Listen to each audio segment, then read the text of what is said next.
Salam, mən Aytən Xalıqova. Bugün sizə MetaX-də targetingi necə qurmaq lazımdır, o barədə danışacağam. Əgər MetaX-də reklam verirsinizsə, amma nəticə ala bilmirsinizsə, problem çox vaxt reklam büdcəsində olmur. Problem düzgün targetinq qurulmadığına görə olur. Bu videoda addım-addım göstərəcəm ki, MetaX-də biz targetingi necə qurmalıyıq.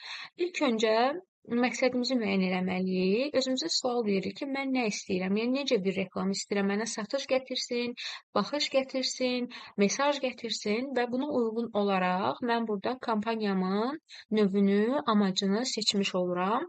Bizim ən çox məhsul satanlara, belə deyək, hər hansı bir xidmət göstərənlərə məsləhət gördüyümüz reklam növü potensial müştəri reklam növüdür. Əgər istəsəz, digər bir videolarımda da bu növlərin nə işə yaradığını, hansı sahədə daha çox hansı növdən istifadə edə bilərsiniz, paylaşa bilərəm. Davam eləyək.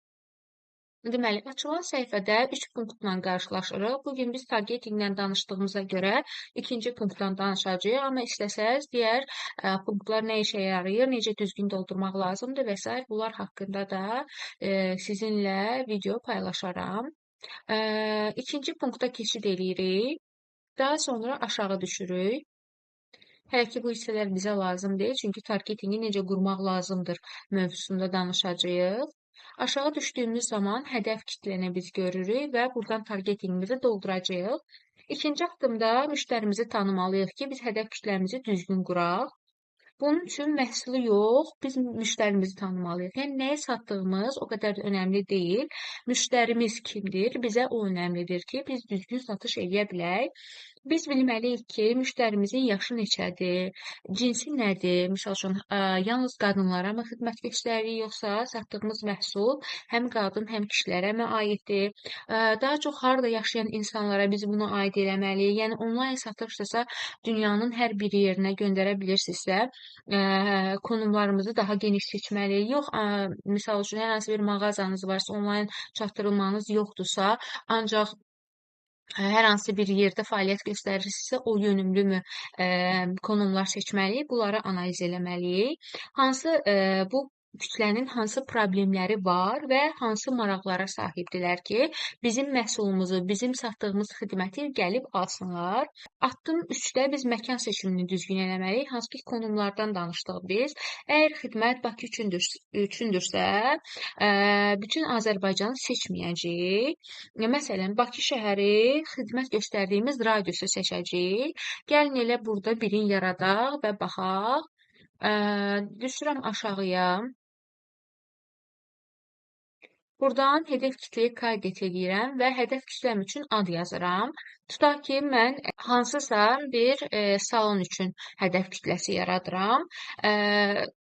Bura hər hansı bir ad yazacağam ki, mən bilim ki, hansı hədəf kitlə yaratmışam və yenidən onu istifadə edəndə, o targetingi istifadə edəndə adı burada yaddaşda qalsın və mən yenidən yaratmalı olmayım və yaxud da bir neçə hədəf kitlə yaratmışsınızsa, onları müqayisə eləmək üçün ki, hansı daha yaxşı işlədi, adından biləsiniz ki, hansı hədəf kitlə daha yaxşı işlədi və digər reklamlarınızda da onu istifadə edə biləsiniz.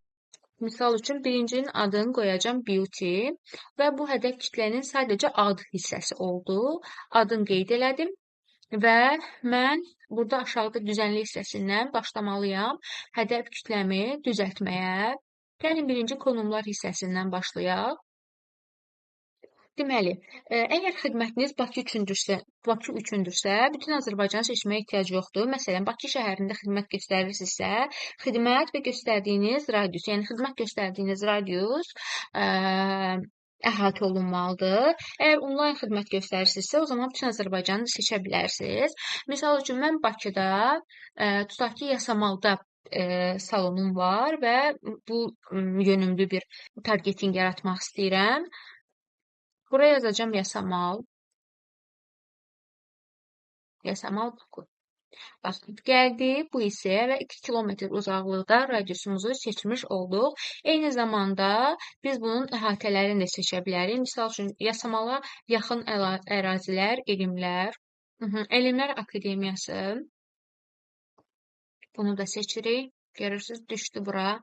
Daha sonra əgər hər hansı bir küçə və yaxud da adres bilirsinizsə, onu da qeyd edə bilərsiniz. Misal üçün, Abbas Mirzə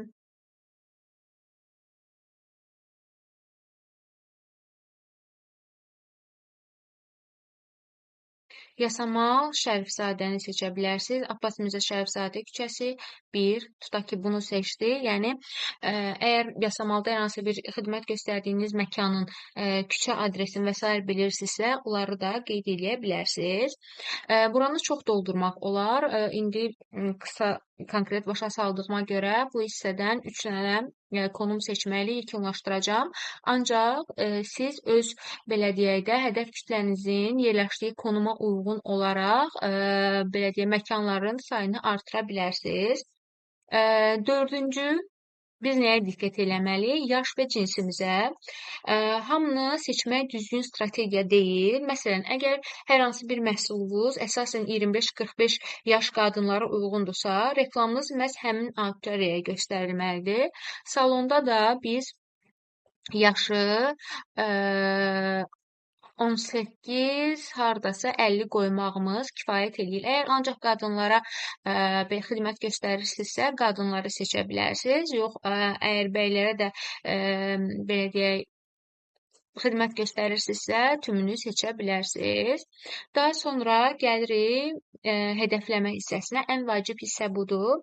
Burada insanların maraqlarını və davranışlarını biz seçirik. Amma çox insanın etdiyi səhv odur ki, 40-50 dənə maraq əlavə edirlər.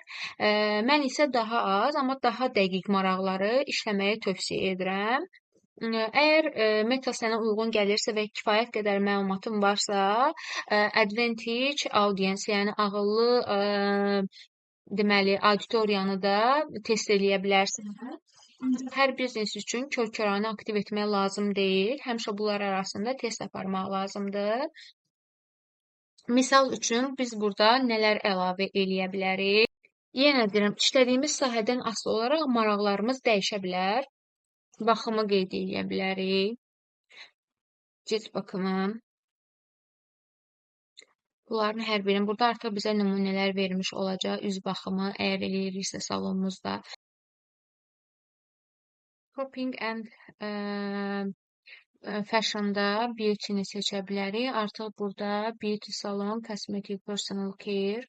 Buradan davam edə bilərik. Burada sırf ilgi alanlarına toxunaraq biz bunu seçdik. İlgi alanlarında cosmetics, personal care əlavə etdik və yaxud da misal üçün spa xidmətimiz varsa salonumuzda spa, kişisəl baxımı əlavə edə bilərik. Makyaj əgər ediriksə, make-up əlavə edə bilərik. Və s. bu şəkildə biz ilgi alanlarımızı çoxaltmalıyıq və qeyd edeyim ki, çox sayda 20, 30, 40 dənə seçmək bizə lazım deyil. Bizə müəyyən kütlənin qabağına çıxmaq kifayət edir və həmçinin də qeyd etmək istəyirəm ki, test aparmaq lazımdır. Heç kim ilk reklamda ideal targeting tapa bilmir. Mən həmişə ən azı 3 fərqli auditoriyanı test edirəm. Misal üçün, bu birinci auditoriyamdır. Bunun bir video üzərində test edəcəm, ancaq nəticələrə baxıb ən yaxşı işləyəni qeyd edəcəm. Tutaq ki, ikinci bir auditoriya yaratmaq istəyirəm. Bu zaman bunu buradan çoxalt eləyirəm. Asıl kampaniyam olacaq, yeni kampaniyam olacaq, mövcud kampaniyam olacaq. Bunu çoxaltıram buradan. Və artıq mən kampaniyam üçün, baxın burada bir dənə kopyası da yarandı. Düşəcək aşağı. Baxın. Bu bir kampaniyamız.